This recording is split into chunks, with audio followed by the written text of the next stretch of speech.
कन्हैया कहते हैं बुआ ये क्या कर रही हो, अरे आपके चरण स्पर्श कर रही हो। कुंती कहती है कान्हा आज बताने दे तू कौन है। कन्हैया कहते हैं लो मैं ही बताता हूं मैं कौन हूं। तो भगवान कहते हैं हाँ मैं ही हूं परम पिता परमेश्वर।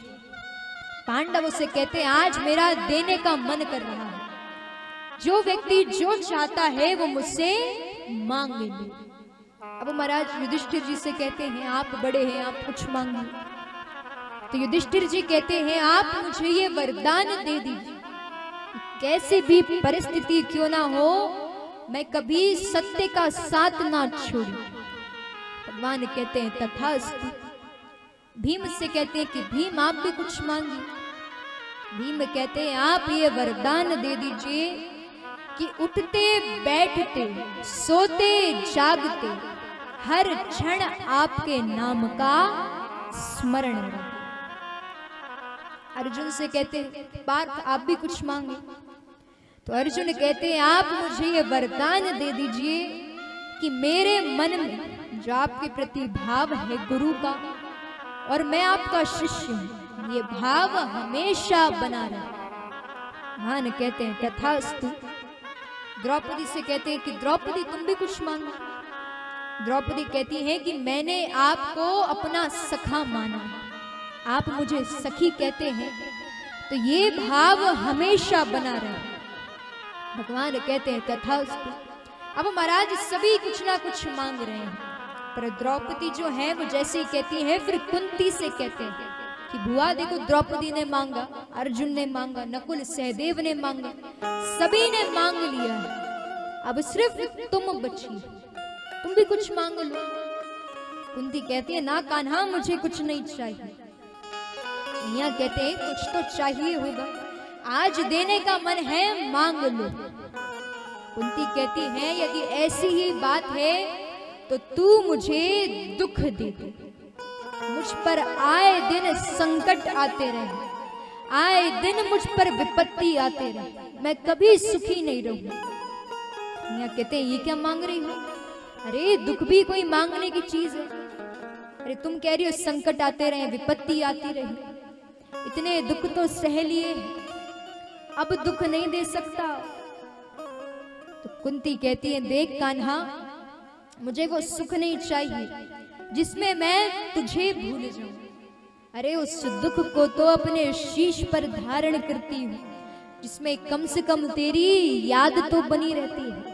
तो देखिए महाराज बिल्कुल सच है, जब हम संकट में होते हैं दुख में होते हैं तब सबसे पहले ईश्वर याद आते हैं। जैसे ही सुख आता है जिसने दिया है उसे ही को भूल जाते हैं। तो कुंती कहती है अरे उस दुख को तो मैं अपने शीश पर धारण करूं कि कम से कम उसमें तेरी याद तो बनी रहती है। अब महाराज श्री कृष्ण आवेश में आ गए, आज देख रहे हैं कि कितना प्रेम करते हैं सब उनसे। अब महाराज सभी कुछ ना कुछ मांगते हैं, श्री कृष्ण देते हैं। अब श्री कृष्ण जो है वो युधिष्ठिर जी को ज्ञान के उपदेश दे रहे हैं, वही ज्ञान के उपदेश दे रहे हैं जो कि उन्होंने गीता में अर्जुन को दिए थे। पर महाराज युधिष्ठिर जी को कुछ समझ नहीं आ रहा।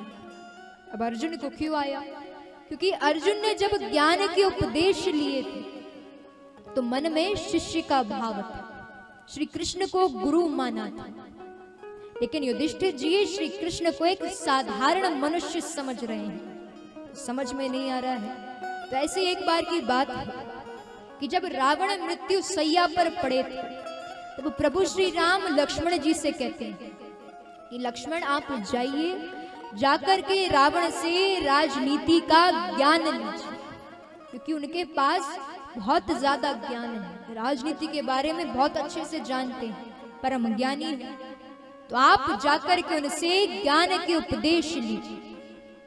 तब महाराज लक्ष्मण जी जाते हैं, अब रावण के शीश की तरफ खड़े होते हैं, कहते हैं मुझे प्रभु श्री राम ने भेजा है, कहा है कि मैं आपसे ज्ञान के उपदेश दूं, तो आप मुझे ज्ञान के उपदेश दे दीजिए। रावण कुछ नहीं कह रहे, 3-4 बार कह चुके हैं, पर बार बार कहने पर जब रावण नहीं मानते हैं, नहीं कहते हैं कुछ, तब लक्ष्मण जी वापस आते हैं। प्रभु श्री राम कहते हैं ले लिए ज्ञान के उपदेश। लक्ष्मण जी कहते हैं मैं गया था, मैंने बार बार उनसे कहा कि ज्ञान के उपदेश दीजिए, पर उन्होंने मुझे ज्ञान के उपदेश नहीं दिए। प्रभु श्री राम कहते हैं एक बात बताइए, आप जब ज्ञान के उपदेश लेने गए थे तो किस तरफ खड़े हुए थे? लक्ष्मण जी कहते हैं शीश की तरफ। प्रभु श्री राम कहते हैं यही तो गलती करी। अरे जब किसी से कुछ लेने जाओ तो उसके चरणों की तरफ खड़े हो, कि देखिए कभी भी ज्ञान लेने की कोई उम्र नहीं होती। आप किसी भी आयु में ज्ञान ले सकते हैं, और देखिए ज्ञान आपको कोई भी दे सकता है, उम्र में छोटा हो चाहे बड़ा हो। पर जब आप किसी से ज्ञान लें तो सबसे पहले अपने मन में शिष्य का भाव लाएं, सामने वाले व्यक्ति को गुरु मानिए, तब जाकर के आपको वो ज्ञान समझ में आए। कि देखिए महाराज, लेने वाला हमेशा याचक होता है, पर देने वाला हमेशा दाता होता है। इसलिए जब भी किसी से कुछ ले, ज्ञान ले, तो उसे अपना गुरु माने। तब युधिष्ठिर जी श्री कृष्ण को साधारण मनुष्य समझ रहे हैं, तब श्री कृष्ण तुरंत समझ जाते हैं और कहते हैं कि इन्हें किसी बड़े व्यक्ति से ज्ञान दिलवाना पड़ेगा। तब वो भीष्म पितामह के पास लेकर के जाते हैं, 5 पांडव को, द्रौपदी को भीष्म पितामह के पास ले जाते हैं। अब वो उन्हें आदेश देते हैं कि आप इन्हें ज्ञान के उपदेश दीजिएगा।